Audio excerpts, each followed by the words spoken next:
When we think of the Great Depression, we usually picture the stock market crash of '29, right? But that's not the whole story, not even close. It was really a slow-motion catastrophe, a great unraveling that was fueled by years of post-war vengeance, runaway credit, and some truly disastrous economic policies. So let's trace how it all fell apart. This sentence right here, it just perfectly captures the two ticking time bombs of the 1920s. First, a punitive peace treaty, and second, an economy built entirely on debt. So let's start with that first part, the punishment. So, our story doesn't begin in New York in 1929. Nope, we have to go back a full decade earlier, to France, right after World War I, because the foundation for this whole crisis, it was laid right there. The scale of this punishment was just staggering. The Allies, especially France, wanted to make sure Germany could never, ever start another war. But in forcing them to pay these absolutely crushing reparations, they made a huge mistake. They basically destroyed one of their own biggest customers. And well, this was the inevitable result. To even try to pay the debts, the German government just started printing money. Trillions of marks. The currency became so worthless that this image of people using wheelbarrows full of cash, that wasn't an exaggeration. It was a reality. The economic heart of Europe was in total chaos. So you might be asking, how did anything even function with all this chaos? Well, the world cooked up this really bizarre and incredibly unstable system to keep the money moving. It was a fragile little structure known as the triangle of debt. Okay, so here's how this crazy thing worked. First, American banks would lend huge amounts of money to Germany. Then, Germany would turn around and use that exact same money to pay reparations to Britain and France. And finally, Britain and France would use that money to repay their own war debts back to the United States. It was a perfect and perfectly fragile circle. You see the problem, right? The entire global financial system now depended on one single point of failure: the constant flow of cash from American banks. If that tap ever got turned off, the whole machine would just instantly seize up. Keep that in mind because it's going to be important. Now let's jump across the pond to America, where all this borrowed global prosperity was creating the illusion of a golden age. The Roaring '20s felt like a party that would never end, but the entire thing was a house of cards. So on the left, you've got the myth we all know: jazz, flappers, a stock market that only ever went up. But on the right, that's the reality. The whole boom was built on consumer credit. The buy now, pay later installment plan. Stocks were being bought with borrowed money. And way out in the countryside, farmers were already living through their own depression. A huge driver of this bubble was something called buying on margin.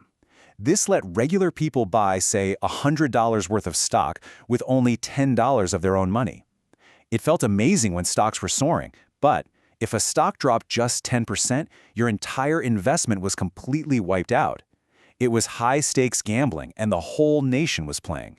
And then, in October of 1929, the music stopped. The one part of the system that just couldn't fail, the American stock market, it started to wobble. And then, it just fell right off a cliff. The collapse happened with terrifying speed. Black Thursday kicked off the panic. Black Monday saw a massive drop. And then, on Black Tuesday, the floor completely gave out as everyone, and I mean everyone, tried to sell at once. Margin calls flooded in, and entire fortunes just vanished in minutes.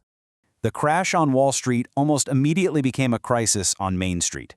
People panicked. They rushed to the banks to withdraw their savings. But the banks had gambled that money away on the now worthless stock market. Over the next few years, 9,000 banks would fail. And you have to remember, back then when a bank failed, your money was just gone. Forever. This triggered a devastating economic death spiral. It's a chain reaction, right? With people's savings totally wiped out, they stopped buying things. And when people stop buying, factories have to close down.